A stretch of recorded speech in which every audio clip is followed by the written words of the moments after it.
Putting on the pads or lacing up your cleats in this room, the Peyton Manning locker room, is a goal for so many young men.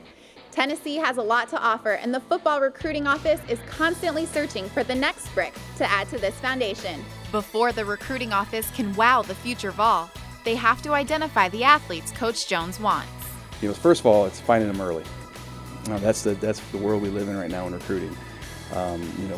We're looking at, our coaches are looking at 2016 kids, they're looking at freshmen in high school, and the key is to find them early, get on them early, and start that relationship kind of before anybody else can.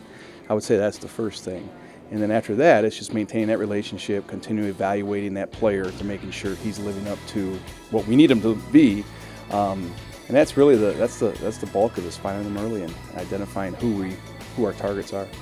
Once they locate the perfect athlete, it's up to Scott Altizer to stay on top of the ever-changing NCAA eligibility rulebook. My job is to make sure that they don't have to know it. I can call the counselor and say, hey, did you realize this class isn't on your course sheet? It's not going to count.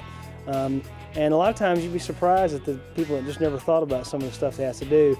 So the trick really is just making sure that they're aware of what's going on with the rules, not so much guide them in any way, kind of let them make the decisions, but keep them in the road, so to speak. Tennessee is in competition with all other universities to win the heart of their favorite recruit. From mailers to wall graphics, Tennessee tries to elevate their creativity to set them above the rest. As you can see behind me, we've got the new jersey on display, and like in the Wolf Kaplan room, we're planning on getting some new graphics in there that kind of highlight our NFL guys. And so one of the things that we try to do around the building especially is use all of the things that really promote Tennessee football and put them on the walls.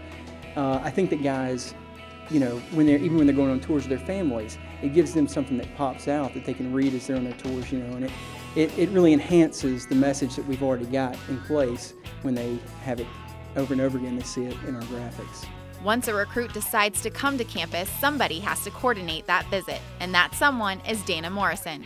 From the first impression to the last look, it's up to Dana to find ways to make Tennessee stand out. We don't want to overwhelm them with the glitz and the glam. Yes, we want to impress them, but we want them to feel like they're at home here. We want this to be their family.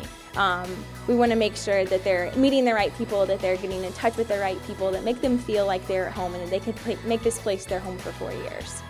So who will be the next Peyton Manning or Eric Berry? We don't know yet, but we do know that the future of our football program is in good hands. For Vol Report, I'm Danny Kleppinger.